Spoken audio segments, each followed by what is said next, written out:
How's it going, everyone?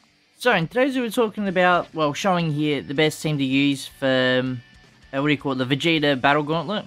Is it Battle Gauntlet they call it? I keep forgetting what they call this one. No, it's Full Power Battle, isn't it? Yeah, Full Power Battle. Yeah, we're showing the best team to use here, and also how to do it, because obviously there's a certain strategy I always use and beat it fairly easily. So, yeah, let's go straight into it. So, obviously the first unit here, I picked Nappa, because obviously he gets the most battle bonus effects in that. So basically the best thing you want to do here is make sure you always have battle bonus characters selected.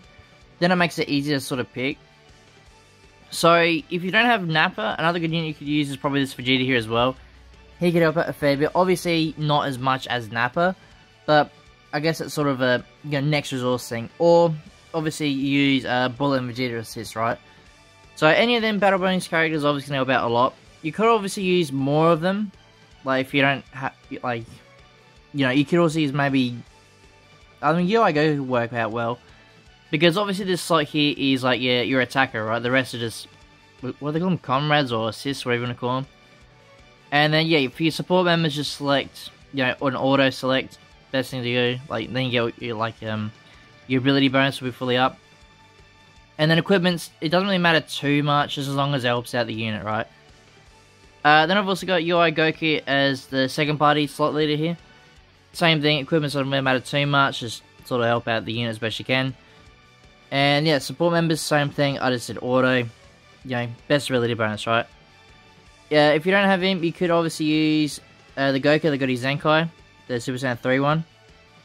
So easy to help as well. Third party here as well, I picked Yajirobe. But any help, with the purple, obviously you want to select, because obviously you get type advantage with purple. So you could really, you use Vados if you want, I guess, because obviously it's just purple, but I think Yajirobe might work a little bit better. Actually, no, if you have her, maxed out, she's going to have about more anyway. So either one would do anyway. And then the last slot I picked here was the Snapper as well.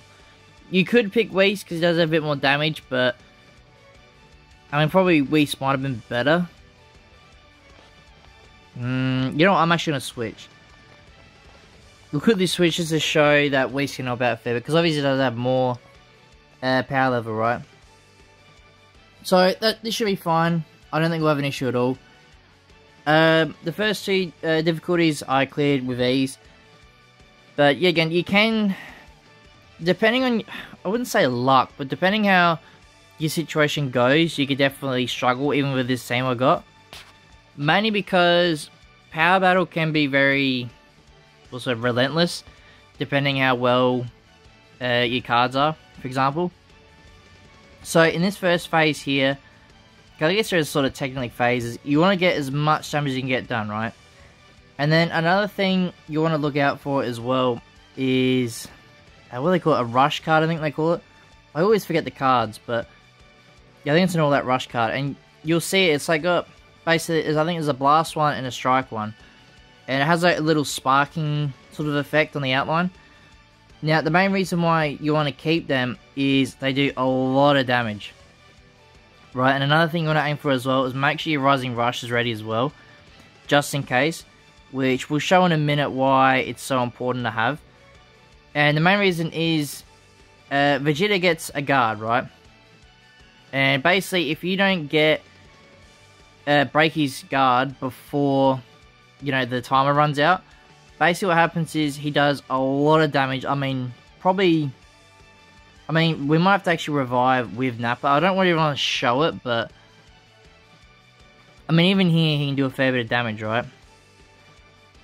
So as you can see here, we're going to stop the burst. So basically, what you want to do is go, I mean, this is a bit annoying here, but I go all that rush first. I mean, it doesn't really matter what you pick. It could be the rush, the burst, whatever.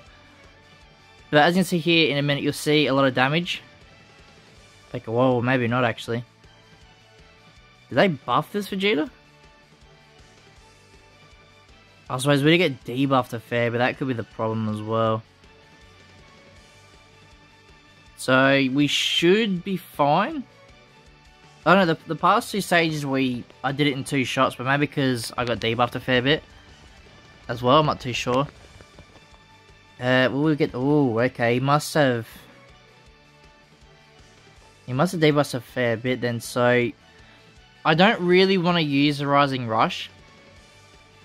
Unless I have to, right? Because obviously the Rising Rush is going to help me get a lot more damage done. But at the same time, you cannot afford to get hit with the burst, right? You get hit with the burst, you're pretty much dead. Okay, so we got the break, so we are fine there. So as you can see, he's still got a lot of health, right? Now we're going to do this, get more damage up in that, go for the strike again, and I'm going to go for the Rising Rush, which is risky. I will admit it's going to be risky because I don't think we're going to get enough damage done to destroy him, right? In this, Rising Rush. I think we'll probably get a bit of damage done. Maybe half of what his health is now. But the reason why it's risky, and we could technically probably lose this, is because if we don't get all that rush cards, we could be stuffed, right? Now, okay, we got one there, which is good. But the main thing that I still haven't quite worked out yet, I might have to really look into the files and that if I can, is I don't know exactly if there's like a timer for when Vegeta gets his burst, or it's whenever, right? Because realistically, he can do a second burst, which is scary, because right now, I'm going to risk it, just in case, but I think... Okay, I don't know what happened there. Okay, yeah, we've lost this one, right? Unless... No, I think we've lost. But this is what I mean, right? This is where you have to get really... You have to really watch what you do. Because now, if we can somehow break his burst here in time, we'll be fine. But I'm going to have to use the Rising Rush now, which I didn't really want to. But this is why it's good if you can save some stuff, right? Because, like I said, I had no clue his burst is going to activate then. I thought I had a little bit longer left. But as you can see, that is not the case at all, right? So hopefully it's going to break. No. Okay, we're sort of... Okay, I might be able to quickly get this off. Okay, so we should be fine now, right? We should be fine. But you can see there... I mean, I didn't mean for it to be a demonstration, but at the same time, I guess it was good to happen. But that just shows you how careful you got to be with this fight, because, like I said, there's no timer. I don't know if there's a HP restriction, anything like that. I just know you can get a second burst, right? And as you can see, we nearly died. We're not really... I mean, I guess we did nearly die, but we did have Nappa's revive as well. But as you can see in the video, that we did actually have most of our members there very low on health, which is a bit scary. Now, what I probably would recommend, just because this event does look actually harder, is select a comrade, right? Now, if you're lucky, obviously depending on your guilds and that, comrades basically is like, it's just your friends, right? So if you're going Frenzy, as you can see here, not many people do it, which does sort of suck depending, but if you can get comrades selected, they're going to help out a little bit. But that's probably the only other help I can really give, like advice-wise, because comrades does help out in your power level bonus, which is obviously helpful. But I still think you'll be fine if you do the same strategy I show, but at the same time, just be careful, because this boss does look a bit harder. But yeah, that's pretty much for today's video, guys. If you need help with team builds or anything like that, just, leave a comment down below, and I'll do my best to help out as usual. And, if you guys like this video and you want to see more, please like and subscribe, and I'll see you all in the next one.